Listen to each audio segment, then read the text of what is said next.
This movement is proudly brought to you by Shelter Zimbabwe.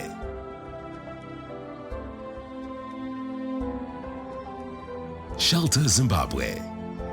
We nurture our society.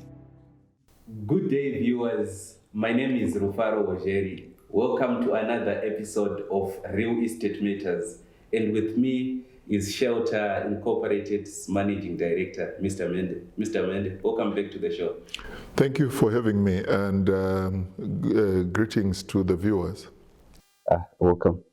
So here at Real Estate Matters, our objective really is to make sure that we educate the ordinary potential and participant in the real estate market, to empower them with knowledge so that they know exactly and they are properly equipped, so that when they want to purchase a stand or a house, or just to participate in the broad real estate market, they have a bit of information.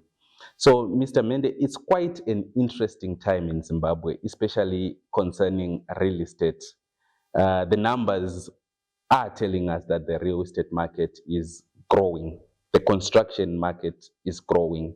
Last year, according to Zimstat, it grew by 2%, the real estate market. And we are seeing a lot of activity, mainly in the residential. We've also seen student accommodation, institutional investors actually coming in and investing in student accommodation. And we have also seen investment in a bit of some more malls. We've seen quite a number of malls opening up, especially in the last 2 years. Are you happy with the current state of the real estate market, the investments that are happening? Do you feel like there is a gap that's there that perhaps can be exploited? What's your take on the overall real estate market currently in the country? Yeah, thank you, Rufaro. Like you, I share the sentiment that the air is abuzz with this excitement and confidence, and that excitement and confidence is translating in what we are seeing on the ground. Everywhere you look, as you say, we can see a mall coming up. There is these big warehouses. You go down the Bulawayo Road, there is the huge warehouses. When they started, along the Bulawayo Road, I remember there was one big one. I think when they opened it, they just didn't know what was, coming. And before very long, they'd built a second one, and now they've built a third one. And on each one of them is no less than 2,000-3,000 square meters. So you now have something like 9,000 square meters under roof along the Bulawayo Road. And the same has repeated itself on the road to Mutare.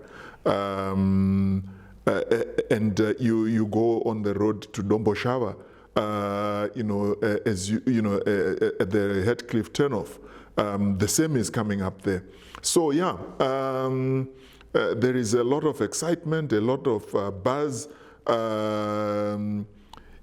Again, I go back to my childhood, which is my favorite topic. When I grew up, this country had a population of something like 4 or 5 million people. You could play soccer anywhere and not hit anybody. Right now, you can't throw a stone, without knocking a couple of people. So, the population has grown. They tell us of this 15, 20 million people. So, yeah, it's only to be expected, because each person that is born is another person that must eat, that must clothe, that must go to school, and so on. So, yeah, the real estate is going. You come into CBD, we've seen cranes at, Robert Mugabe International Airport. We've seen cranes at the corner of 7th and, Herbert Chitepo. We hadn't seen cranes in a long time. So and I have no doubt that this is the beginning of many more cranes that are coming up as the economy moves on. And cranes we can't avoid, by the way, because I want everybody to be reminded that we now have to invest in expanding, going up, rather than expanding, going sideways, so that we leave space for agriculture. Yeah. What a bullish sentiment that you are sharing towards the real estate market. But you mentioned something very key, and this is not the first time you're talking about the importance of building going vertically as opposed to horizontally. But I want to challenge you on this one. How best can we make sure that we build going up? And the reason why I say this, I would like to believe that most of the construction that we are seeing, especially on the residential, it's more consumptive. I mean consumptive in the sense that somebody purchases a stand, then they come, then they build their house on their own. Do you feel like there should be a deliberate move, especially by the authorities, to make sure that they create incentives for big players to come in and build those big structures? Because from an individualistic perspective, I'm not going to build a flat as an individual. I need an institutional investor or institution to come in, perhaps the government, perhaps the financiers, to finance something like that. What do you feel should be done to make sure that the agenda of building going up vertically is achieved? Institutionally, government, I don't know that government can do more than encourage through incentives, rewarding those that are building upward, and penalties for those that are building horizontally. This is what we call prudential, guidelines that are statutorily driven. Institutional investors, as I listen to you, I'm asking myself if I know anywhere in the world where there is a block of flats that is owned by institutions. I don't think there is any. And I want to speculate that the reason is because institutional investors are shy of controversy.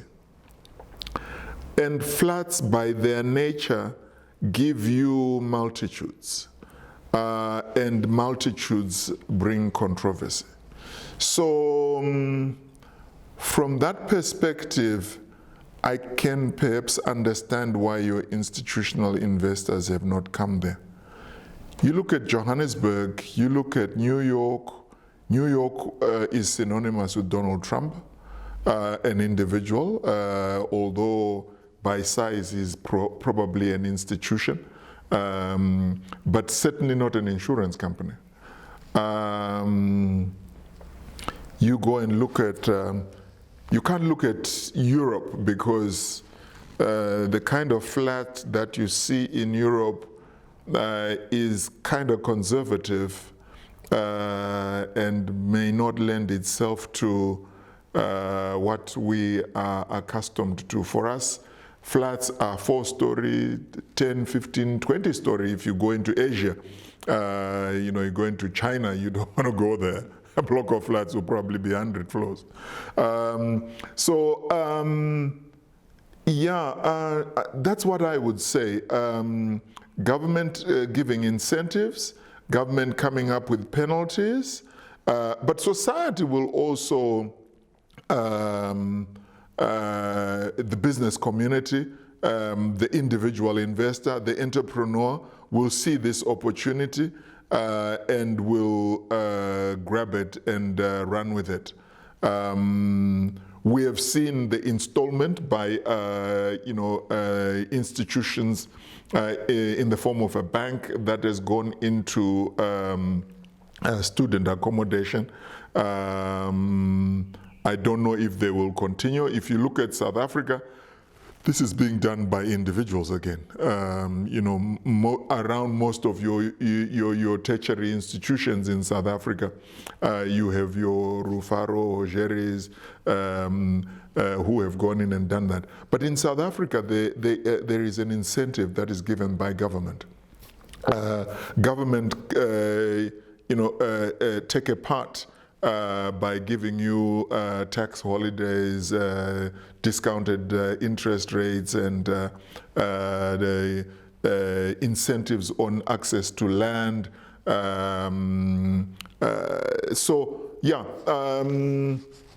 That would be my response. I don't know if I've answered your question because it's quite a pregnant one. Yeah. So what I'm getting from you is that it's very important for government to use incentives and penalties to make sure that it mops the structure of this. Then I think I'm going to push back a little bit on the issue of the controversy around the rental market, the institutional investors coming in to do the floods. Why? Because institutional investors, especially pension funds, these guys are dealing with people's monies, people's contributions, and I would like to believe that's incumbent upon them to make sure that they also drive the agenda to build going upwards. And I think it speaks to the informalization that we have in this country. So when you hear that Zimbabwe is 60% informal, I think it then extends even to the construction, that you see most of the construction being done by individuals, and it also speaks to the lack of a proper rental market. But can it not be done if insurance companies are incentivized or pushed to make sure that they drive the construction of the big 10, 20-story residential accommodation for Zimbabweans? Can it not be done under those parameters? I go back to the issue of controversy. The institutional investor is managing public funds. Yes. He has to strike a balance between protecting the asset of the investor and the needs of society. There is a fine line there. If you have put your money with an institution, and let us say it's a pension, when the time comes for you to collect your pension, you want no excuses. You want to go and collect your money and get on with your life. Now, if the pension fund has invested the money in a block of flats, and the economy has gone belly up, and the people have lost jobs en masse, and the rentals can't be paid, what do? You can't put them out. You can't put them out. The structure is in place. The legal process of removing them is, prohibitive. It's hectic. And those are things that these institutions don't want to be associated with. So they are then found in a situation where, you do it, you're damned, you don't, you're damned, and they simply say to themselves, what is the safest path to follow? And the safest path that can get them to a point where they can meet the Jews when they are, they come up. It's in itself a big topic. We saw demutualization and the consequences of demutualization. We saw dollarization and the consequences of dollarization, where people ended up losing their policies, and yet the buildings that were built with their policies were still standing and were paying somebody rentals.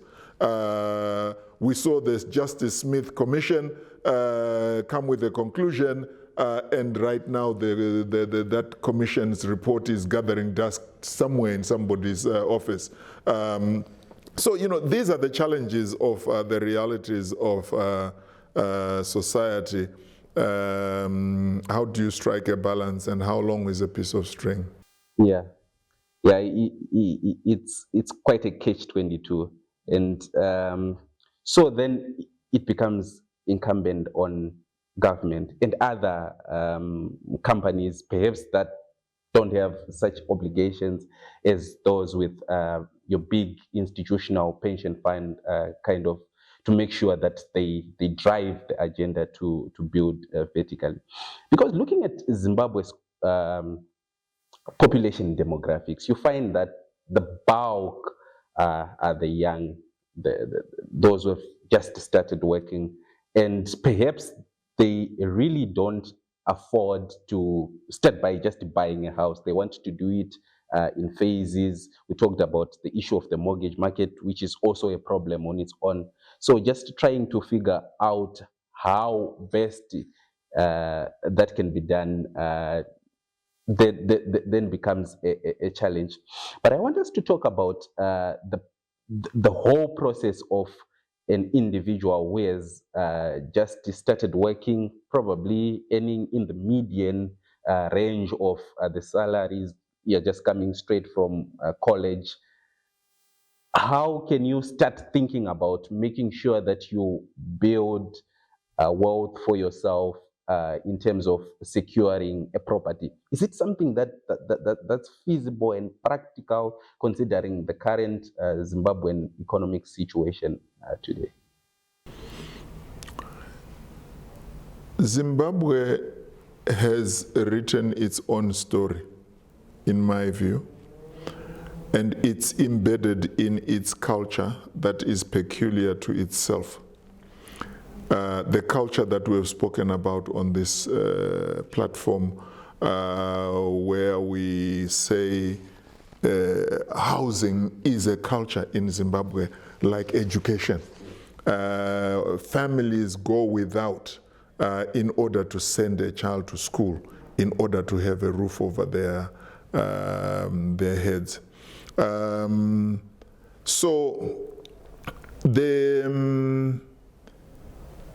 We cannot run away from that culture. We have therefore seen our 20 million, 15 million, depending on what the number is, grow in the midst of that culture. So when you leave college, the first thing is you stress your parents, for a little more time in the little space you've got, until you wake up to realize that your sisters and your brothers need space, and you need space with your friends and your girlfriend or boyfriend. I'm not going to stay with mom and dad anymore.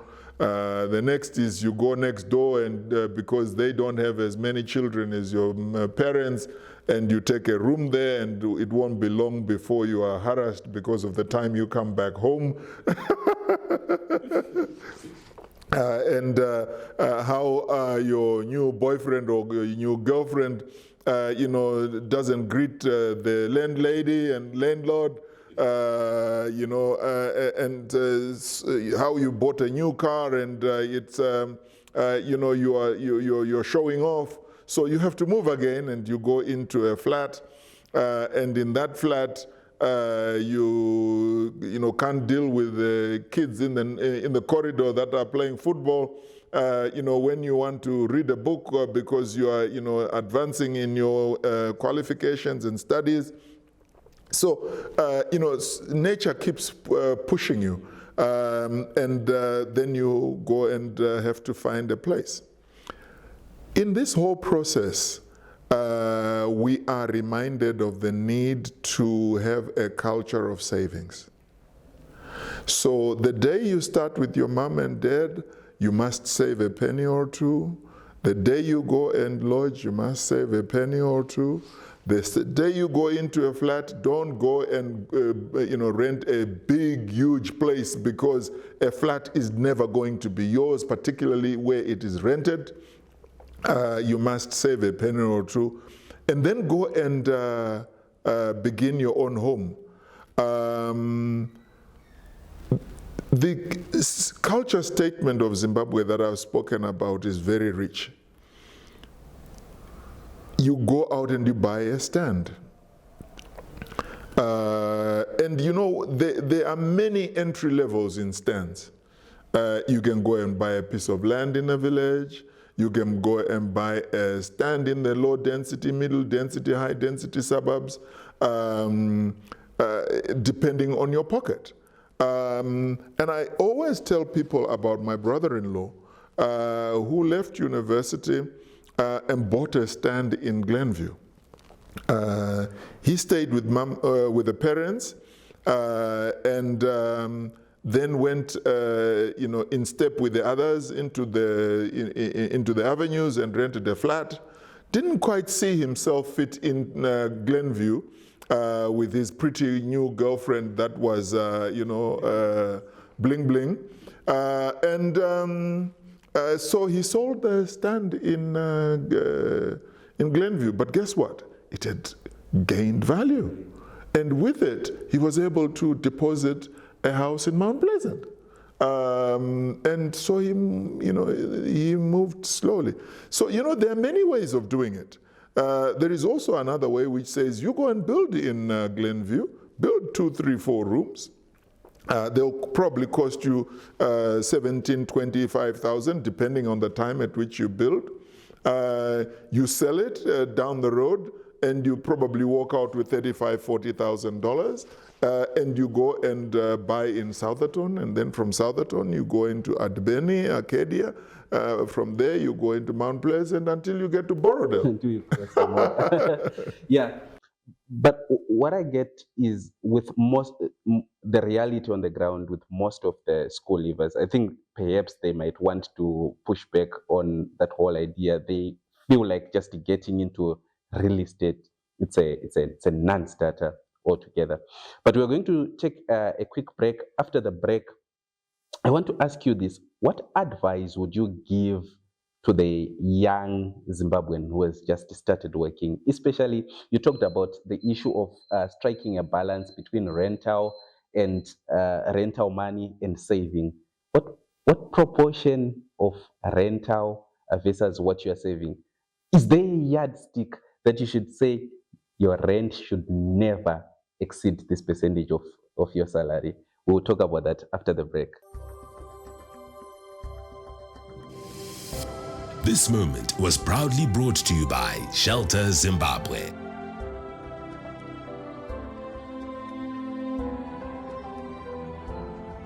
Shelter Zimbabwe. We nurture our society.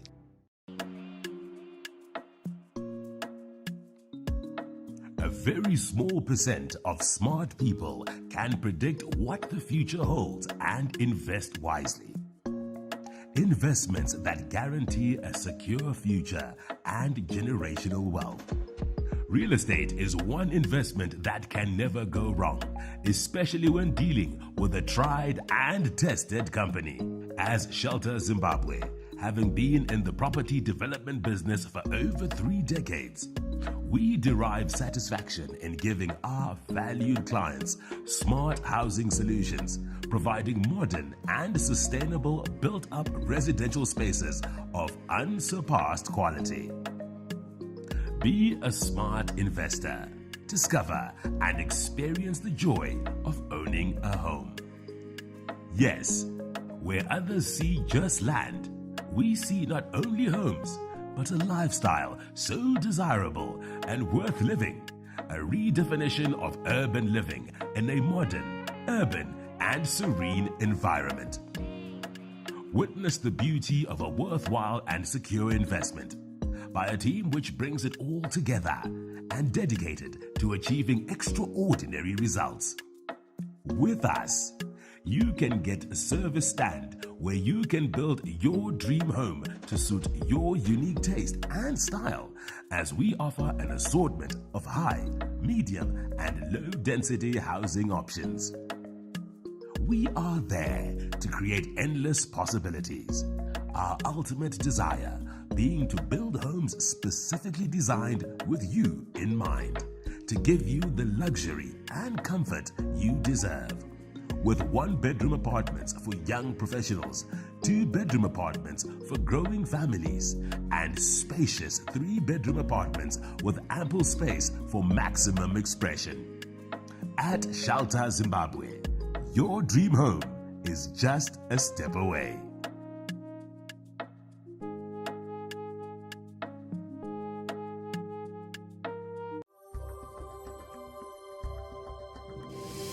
This movement is proudly brought to you by Shelter Zimbabwe.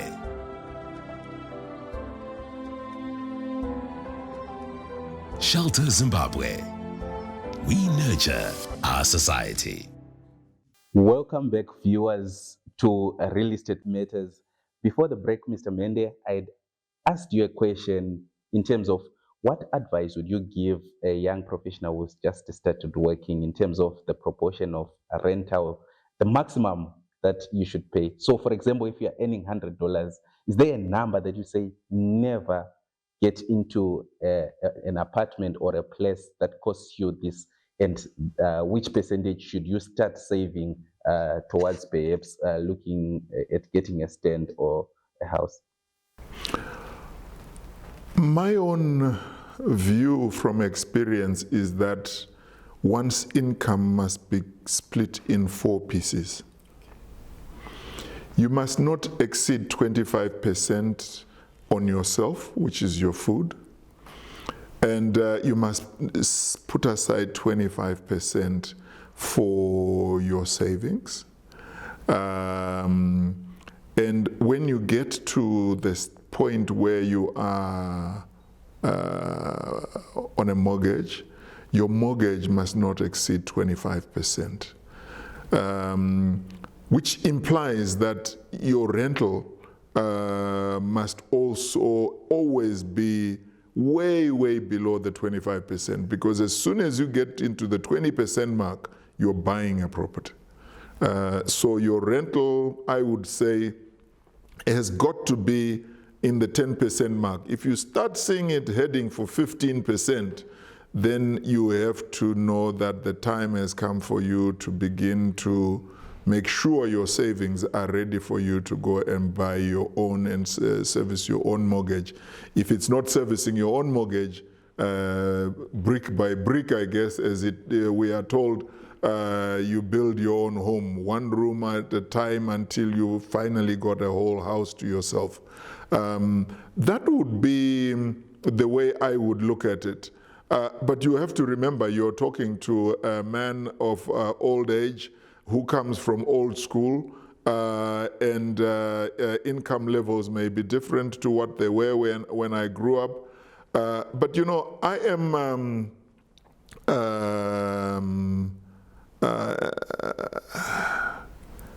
an economic,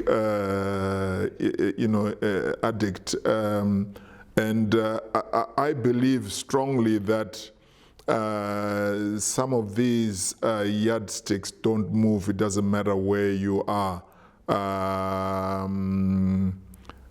Economics will always rule. Which is why every time I'm talking to people, I'm always talking about market forces, because anything else just does not work. So those would be the measurements that I would give to anybody.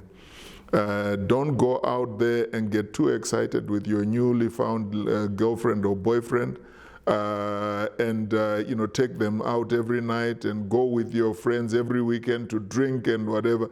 If you do that, my numbers, my ratios will tell you that you have overdone it, because they'll just throw you out. Yeah, quite interesting. I can already sense a bit of resistance from the young viewers who are watching there, thinking to themselves, how can I try to push my rental to be 10% of my salary? But I sort of like agree with you. And just to give a caveat, so perhaps in your early days, it might be that difficult, but perhaps what you're saying should be a target to make sure that you strive to do that, because that's the only way you can really then get to participate in the real estate market. 25%, yeah, that's quite good. Do that over time. Engage companies like Shelter. You can perhaps start working on getting a stand. And yeah, I think what's more important is the mindset, because to be quite honest, in your early days, you might find that perhaps rental is nearing 50% of your salary, not necessarily because you're trying to do anything lavish, but that's just how the economy is. But just keeping in mind that that should be your target. Even as your income increase, you don't necessarily have to then jump out to make sure that your rental follows in tandem. So that's interesting. So you have told viewers about those ratios. Could you take that same person maybe 2-3 years later in their life on a process of making sure that they start thinking about securing a stand? I like to talk about stands because they are, for the young, especially the young, they are more closer to the reality than a house. The house is the goal. If you're talking to somebody who's perhaps in their 30s, a house is more practical. But to someone like me and my peers and colleagues, a stand is closer to the truth. So what's the process like? I've started saving a little bit. How then do I go about that? What do I need to know? How exactly do I make sure that I'm in the right track to make sure that at the end of the day, I secure a stand? You must always remember the Chinese adage that a journey of 1,000 miles begins with the first step. That's correct. And that is true of everything in your life. So don't think of the 1,000 kilometers. Think of the one step, and before you know it, you've done 100, you've done 500, and you are on 1,000. So don't think of a house. Think of getting there. If we want to be practical, a room in the high density at the moment is somewhere around $50 per month. So if you use my ratios, you must earn $200. So it's achievable. Yeah, it is. When you are looking at then cracking out to buy to rent a flat, you are somewhere around $200 to $300, maybe more like $350. So what that means then is your salary has got to be $1,400. So if you're going to go into a flat that's $350, maybe it's 2-3 of you that are sharing it. So if it's 2-3 of you that are sharing it, $100 on each one of you is $400 salary. Maybe that is within reach. When you then want to crack out and go and buy a stand, like I said, why don't you go and buy a stand in the villages and buy 5 hectares, which will probably cost you $2,000 from a villager that is happy to receive $300, $500 as a deposit and receive $200 a month for the next 5 months until you've paid your $1,000, $2,000, $4,000, top end is $4,000 from the numbers I've heard. If you hear $8,000, there'll probably be a house on it. Now, you may say, oh, why do I want to buy a house in the village? It's a black toilet and so on. But that is the beginning. It's about the 1,000 kilometers and the first step. When you sell that stand, which became a home, down the road, suddenly you have developed a vegetable garden, and there is a chicken run, and there is a pigsty, and this property is now worth $10,000, $15,000. When you build the pigsty and the chicken house and whatever, you didn't feel it because you were doing it little by little. Those baby steps that I talk about. So, some of these principles are useful guidelines. So, when you look at this, I think then it begins to sound doable. Because if you then come out of Seke, Growth Point, or Dombo Shower, or Beatrice, Mrambinda, and you've sold your stand for $15,000, $20,000, when you're now beginning to look at a house, aren't you? Excuse me. Yeah, that's quite interesting, and thank you for bringing the practical perspective, because those are some of the questions you always hear, especially from the young working professional, asking you that, look, this is a little bit far-fetched from me.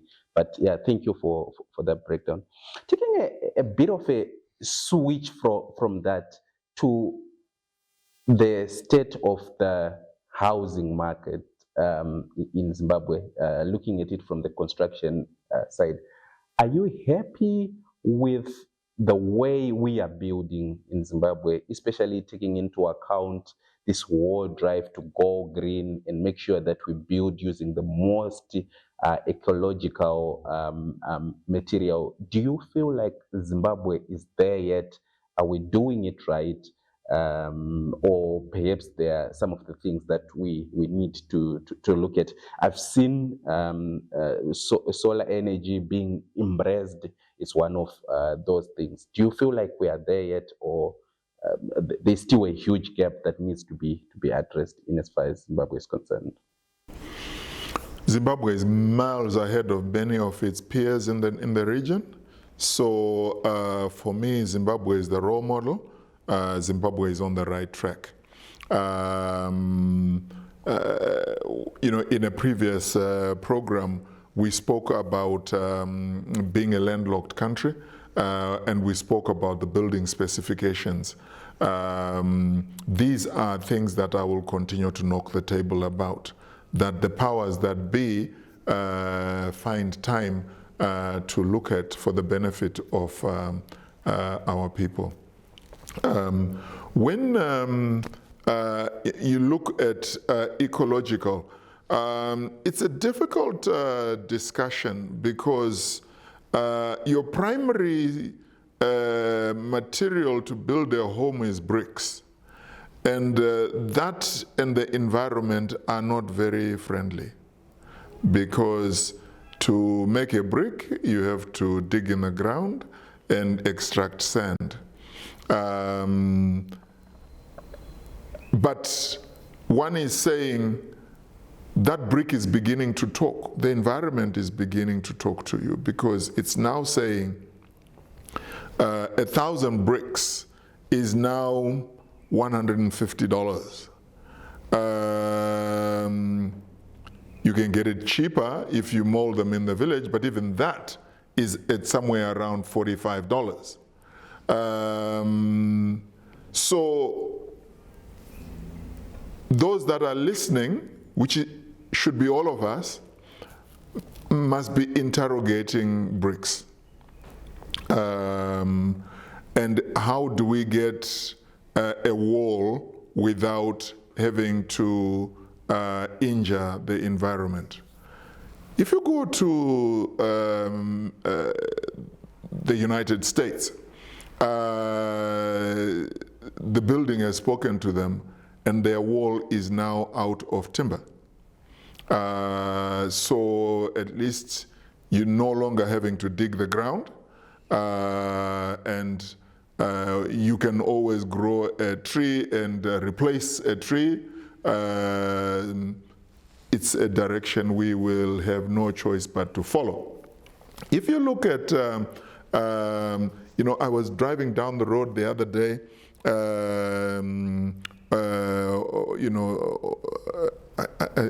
I don't remember the name of the road. I think it's Glenara. The corner of Glenara with Samora Machel, you take a left there, there is something coming up. and by its character looks Chinese.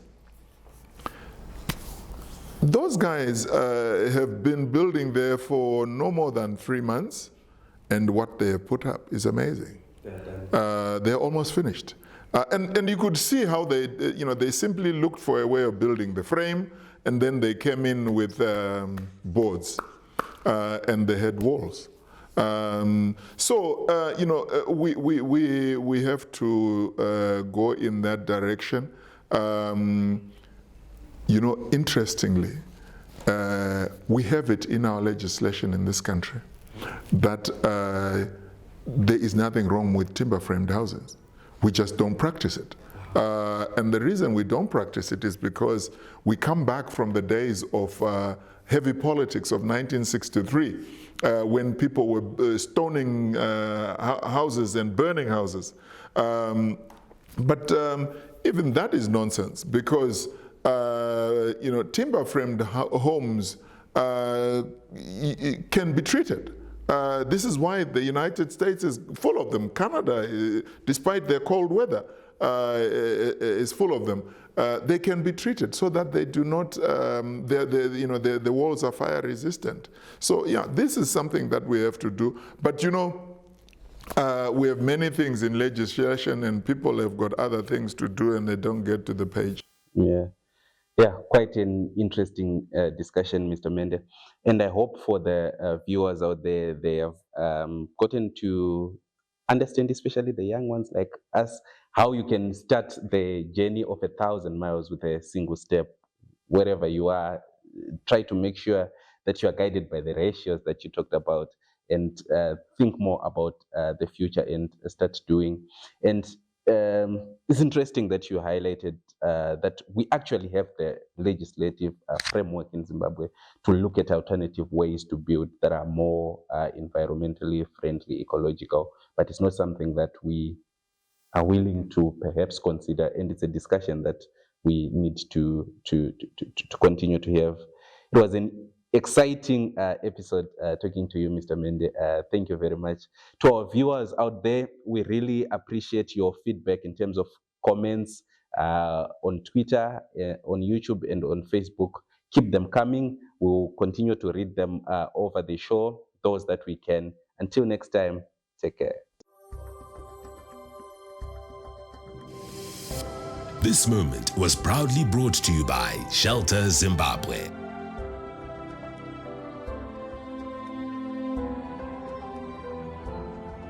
Shelter Zimbabwe. We nurture our society.